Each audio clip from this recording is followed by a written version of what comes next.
अलीपुर चट्ठा तो दसन की नवीद अहमद भट्ट। जी बिल्कुल, अज रात पाकिस्तान की क्यादत ने जिहड़ा अमेरिका और ईरान की जंगबंदी विच एक अजीम कारनामा सर अंजाम दिता है तो अपनी सलाहियतां दा लोहा मनवा के इस जंगबंदी नूं रुकवा के आलमी अमन दे विच अपना कलीदी किरदार अदा किया है।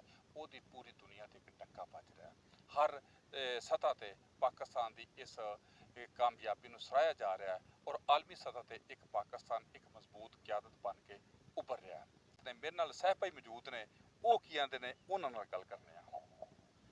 जी बिल्कुल, इस टाइम जिहड़ा पिछली रात पाकिस्तान की क्यादत ने रोल अदा किया है बैन अवी अमन वास्ते, ये जिन्नी भी सताइश की जे घाटे असी पाकिस्तानी होने के नाते बड़ा फख्र महसूस कर रहे हैं। वज़ीर आज़म मियाँ शहबाज शरीफ साहब, वज़ीर खारजा सागडार साहब तो चीफ ऑफ आर्मी स्टाफ साढ़े सैयद साहब, कमाल इन्हों का रोल है जी।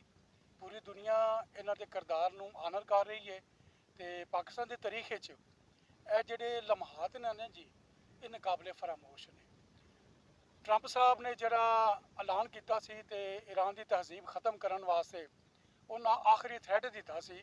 सोशल मीडिया के उत्ते खबर आ रही सी कि 200 जिहड़े लड़ाका तैयारी ने उन्हें तैयार किए ने जिन्हें आके इत्थे हमला करना है। अलहमदुलिल्लाह सुमा अलहमदुलिल्लाह कि पाकिस्तान की क्यादत ने दुनिया नूं अमन नसीब करने वास्ते, दुनिया के अमन के वास्ते जिहड़ा रोल अदा किया उन्हें तरला मिन्नत किया। इनू कहते हैं सफारतकारी। आम लोग जो इनू मर्जी कहन, उन्हें जी सफारतकारी करके इस टाइम पूरी दुनिया नूं इस अजाब तो बचा लिया है।